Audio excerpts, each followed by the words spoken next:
Hey friends, welcome back to Homestead on a Prayer. Today we're going to be starting pepper seeds together, and I'm so excited about that. Now, a few days, maybe about a week and a half ago, we started some other seeds together, mostly brassicas like broccoli, cauliflower. And there are a lot of similarities between how I start those seeds and how I start pepper seeds, but there are a few differences too. So we're out here today hanging out in the chicken yard, so you might hear or see my chickens coming to hang out with us a little bit.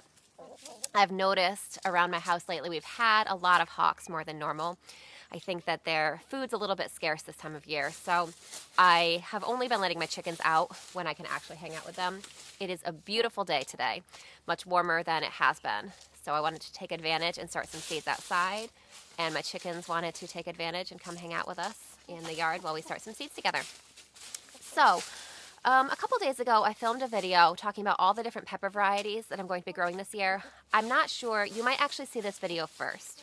So if you're seeing this video first, stay tuned for that one, which will be coming out in a few days. That should be the next video, or depending on what I decide to do, maybe you've already seen it, and this is the follow-up video.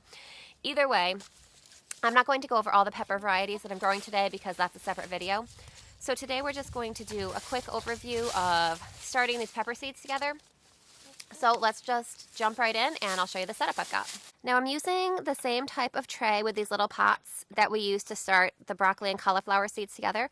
I've got another one set up for peppers. You can see I have some empty spaces because we're not going to be filling this entire tray up with peppers. One thing that I do a little bit differently when I'm planting my pepper seeds as opposed to planting broccoli and all the other seeds we planted together, and actually, as an aside, I plant my tomato seeds almost the exact same way I plant the peppers. So I'm not sure if I'm going to do a tomato sowing video this year, but you can use all the information that I'm giving you today about peppers. That also applies to tomatoes. So I, as I said, plant my tomatoes the exact same way. So what I do when I'm growing peppers and also tomatoes is I just get one pot for each variety.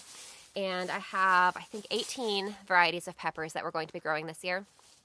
And what I do is I'm going to plant all of the seeds. You know, say if I want to grow three plants of a certain pepper variety, I'll plant a couple extra seeds in the pot, maybe 5 seeds. That way, in case a couple don't germinate, I have a few backups. But I'll plant all of the seeds in one pot. I'll space them out as best as I can around the pot. And then what I'll do is I'll separate those seeds out from each other and transplant each one into its own pot. Now, I do that a little bit differently than the broccoli seeds. I'm going to go ahead and link that video in the video description, so if you missed that, you can kind of see the differences between how I plant pepper seeds and how I plant broccoli seeds. The broccoli seeds, I plan to have one plant per pot. I may sow an extra seed in the pot in case I don't get full germination. But peppers, I plant knowing that I'm going to be splitting these up. One of the reasons why I like to do that with my peppers and especially my tomatoes is that peppers and tomatoes respond really well to transplanting. I find that it's pretty easy to split them up and have all of the seedlings survive. I just like to give them a little bit of space, especially when it comes to pepper plants, just to maximize the chance that every seedling will survive and be healthy. We obviously won't be doing that today, but I do plan to do a separate video in a few weeks, and I'll show you how I split up my pepper and tomato seedlings then. For today, we're just going to get started. So you can see that I have my tray all set up. I have one pot per pepper variety that I'm planning to grow. I also have pre-moistened all the soil, similarly to how we did the broccoli. I find that it is a lot easier and I think more effective when starting seeds to start with the soil pre-moistened as opposed to putting your seeds into dry soil and then watering afterwards. Seeds can be so easily dislodged by being watered, and I find that they could be buried deeper or washed away. All your seeds that you've carefully spaced out could be all crammed into one corner by the water. I find it's a lot easier, as I said, to just pre-moisten the soil and then plant the seeds into moist soil. Now, you'll see that this tray here, I have this tray insert, which just makes my life a little easier. You really don't need an insert like this. But I do recommend putting your pots into some sort of solid tray like this that doesn't have drainage holes in it. And then when you go to water your seedlings, I recommend watering from the bottom. For one, that just makes my life so much easier. As opposed to watering all these individual pots, I can just put water in this bottom tray here and it'll water all of the pots for me. Now, a lot of people when starting seeds will use some sort of humidity dome or cover the tray of seeds with plastic wrap or something like that to hold in humidity just while the seeds are germinating. In my area, I think I have to be, for some people that may work great. For me, I have to be a little bit more cautious of mold growth. In my area, it tends to be more of a risk just to keep things excessively moist and have mold growth, as opposed to just making sure I stay on top of watering and don't let them dry out. I will occasionally top water my seedlings when they're still germinating. If the top of the soil seems to dry out, you want to make sure as your seedlings are growing that you keep the top of the soil moist, because that's where the seeds are and they need that moisture to be able to germinate. Once these seeds have fully germinated, then I'll just exclusively bottom water. Honestly, even when my seedlings haven't germinated yet, what I will usually do is bottom water first, and then if it seems like it's not reaching the top of the soil, if the top of the soil still looks dry, then I'll add a little bit of top watering. But I'm kind of getting ahead of myself here. We actually want to plant these seeds before we talk about taking care of them. So I brought out my containers of pepper seeds. I've got my sweet peppers and my hot peppers, and we'll be planting a few of each into this tray here. I also have here, I've pre-labeled all of my labels. I find it's a lot easier to prepare all my labels ahead of time. And one of the benefits of starting the pepper seeds one variety per pot is that I only need one label per variety. Obviously, when I go to transplant these and split them into their own pots, I will need more labels. But I don't know, for some reason this way just seems to work a little bit better for me. I think one of the main reasons why I start my pepper and tomato seeds this way is because it's very difficult for me to thin out a healthy seedling and just discard it. I don't know. I know that it's something that's necessary for the health of the seedlings. They do much better in their own individual pots, but I just really don't like it. And so this way I'm going to thin out. I'm not going to be thinning out and discarding the seedlings. I'll just be separating them into their own pots. Now, if I get 100% germination, I will end up with more seedlings than I actually want, but I always have plenty of people in my life who are happy to take extra seedlings off my hands. So these will all have a home. So that way I don't have to worry about thinning out and discarding seedlings. As I mentioned in the video where we planted broccoli together, broccoli is a great microgreen. So when I thin those seedlings out, I just eat it as a little snack, and that way it's not going to waste. Peppers and tomatoes, you don't really want to eat like microgreens, and so the seedling would end up just being wasted, if I just thinned them out and discarded them. So it's probably not really a big deal, but it's something that makes me feel better to grow my seeds this way. So I've got my list here of how many of each pepper variety I'm planning to start. So I'm going to go ahead and start with my hot peppers here. And I'm just going to stick the label in the pot, and then I have my list of how many of each variety I need to start. So we'll go ahead and just pop the seeds in as we go. Now, so we're going to start with the Craig's Grande jalapeno. I'm hoping to get 6 plants of this that I want to keep. And I have historically had pretty good germination rates when it comes to jalapenos. So I'm planning to start 8 seedlings or 8 seeds of these. Most likely I will get 6 of these. If something happened and I only got maybe 4 or 5, I'll just fill in. Well, hello there. Somebody's trying to steal the button off my shirt. So if I happen to get not quite perfect germination with these, I can go ahead and replace them with a different jalapeno variety that I get more germination with. Now, I don't know if you can actually see the chickens right now, but they're all surrounding me, so you might be able to hear them a little bit. So let's take a look at these pepper seeds here. So this is the Craig's Grande jalapeno seed. Now, pepper seeds pretty much all look the same. I find that there's not really a lot of variation. They're pretty small. I'm not sure if you can really see that. They're kind of flat. So my seed packet, when you're planting seeds, you're going to want to refer to your seed packet for information. So my seed packet says to plant these peppers 1/4 inch deep. So your seed packet should tell you how deep to plant these seeds. It should tell you things like what kind of temperature they like to germinate. It should tell you things like how long they take to germinate. It should also tell you things about timing, when to start them, how long before your last frost date, things like that. So all that information should be on there. Now I am starting my peppers today, obviously.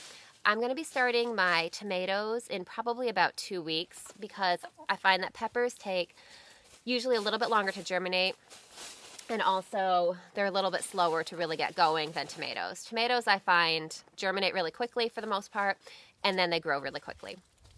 So we're going to give our peppers a little bit of a head start. Peppers and tomatoes are both warm weather plants. They're both frost tender, which means that I can't put these outside until all the danger of frost has passed from my area. So that's going to be in my area. So today is May 10th. I think you'll be seeing this video in probably about a week. And I'm sorry, not May 10th, March 10th. So today is March 10th. And as I said, I think you'll be seeing this video in about a week or so. The estimated last frost date for my area, or the average last frost date, I should say, is usually about May 15th or so in my area. It varies a little bit year to year, but it's usually sometime in mid-May. So I'm starting these about 2 months before my last frost date because I want to make sure that they have lots of time to grow. Hopefully that's not too loud back there. My chickens are foraging around and digging through the piles of leaves, and they're a little bit noisy, but they are so much fun. So as our seed packet told us, for peppers, we're going to plant these seeds about 1/4 inch deep. If you have seeds that come without information, maybe someone's given you seeds that they've saved from their garden or something like that, or you got a seed swap, the general rule of thumb is that you want to plant your seeds about twice as deep as the seed is wide. And as you can see, there's obviously a little variation in that, but you can see it's a pretty small seed. Now, you don't have to be really exact when it comes to seed planting depth. I'm not going to get out a ruler and measure, but I am going to try to be in the right ballpark, because if you saw my broccoli planting video, we did talk about some of this in the video, so it'll be a little bit of a repeat. But just in case this is your first seed planting video with me, I will go over it again. So seeds need to be planted at roughly a certain depth, because if they're planted too shallowly, what can happen is that they may not be able to absorb enough moisture from the soil to be able to germinate. It's just harder for them they're going to absorb all their moisture from the soil. So if they're too shallow, the top of the soil may dry out. Some seeds also need darkness to germinate, so they need to be planted a certain depth to get that darkness. If you plant them too deeply, though, what can happen is that the seed can run out of energy before it reaches the surface. So when a plant makes a seed, it puts enough energy into that seed to allow it to germinate and to allow it to just travel that little bit of distance it has to travel to reach the surface of the soil, where it can then access sunlight, and then it can be able to, start producing more energy. If you plant it too deeply, it could run out of stored energy in the seed before it reaches sunlight, and therefore, even though it germinates, you may never see it because it can die before it reaches the surface. So we want to, as I said, pay attention to seed depth, but like I said, I'm not going to stress about it either. I'm just going to make some little divots in the soil, about 1/4 inch deep, pop my seeds in there, and brush the soil back on top. So as I said, with this variety, we want to get 8 seeds planted. So I'm just going to make 8 little divots and then carefully drop a seed into each one.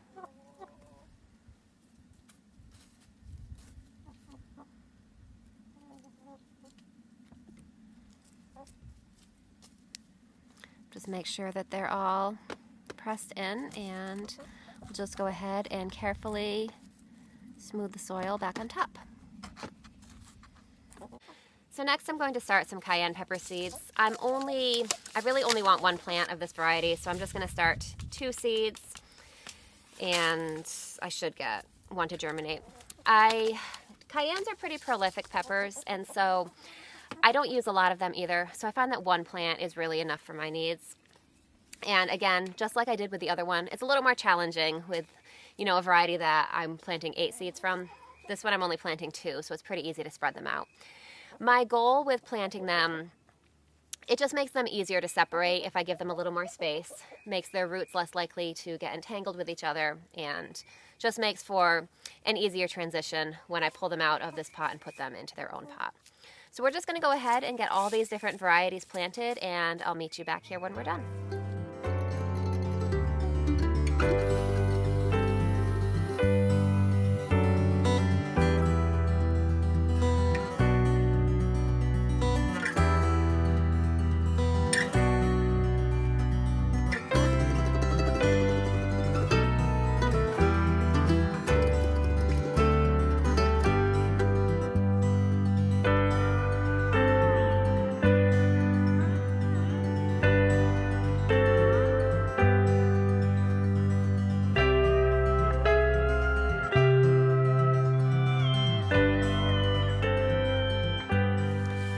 got all the peppers planted for the 2025 garden, and now we just have to wait for them to germinate. Now, the other primary major difference between how I grow pepper seedlings and how I grow tomatoes is that I'm going to immediately bring these peppers inside and I'm going to put them on a heat mat. Now, you can use a heat mat to start your tomatoes. In my experience, it's not really necessary. I find that my tomatoes germinate within about a week or so, sometimes even a little bit faster than that, without a heat mat. I find that, well, it's not 100% necessary for peppers. You can grow peppers without a heat mat. I have had a lot better results when I start my seeds, with my pepper seeds, using a heat mat. I find that they germinate faster and I get a higher level of germination using the heat mat. Peppers are really heat-loving plants, even more than tomatoes, and they're a little bit trickier to germinate. So I do recommend a heat mat for peppers. As I said, I've grown peppers, wow, that chicken really wants my attention. I have grown peppers without a heat mat many times and been successful, but I think I've been more successful with a heat mat, and I have also, it's just, they germinate faster, and I find that faster germination generally leads to healthier plants. So I will be growing these on a heat mat until they germinate. I'll be turning the heat mat off once they germinate and growing them without heat until it's time for them to grow outside in the garden. So if you have any tips for growing peppers that I didn't share, please go ahead and leave those in the comments below because I would love to hear from you. I would also love to hear, do you start your seeds with some sort of humidity dome? Do you miss the tops of the seedlings? Do you use saran wrap or plastic wrap? Anything like that? Because I don't do that. Honestly, as I said, part of the reason is because I like to be careful to avoid mold growth. Another reason is that, honestly, I'm just a little low maintenance, and extra steps make it, a little less likely that I'm going to actually follow through on all my garden plans. So I just do it this way. You might be able to get higher germination using some sort of humidity system, but I never have, and I've been happy with the results that I get. So I hope that you will stick around and stay with me through the season and hopefully see these peppers as they grow. As I said, these will probably take about 2 weeks or so to germinate, and then I'll let them grow for about a week or so after that before it's time to pot them up into their own individual pots. At that point, my tomatoes will probably also be ready for their own individual pots. So as I said, I plan to do a quick video just showing how I split them up. So that'll be coming up in a few weeks or so. I hope that you are having a great day. I hope that you are getting your garden off to a fantastic start, and I can't wait to see you soon. I'll see you next time.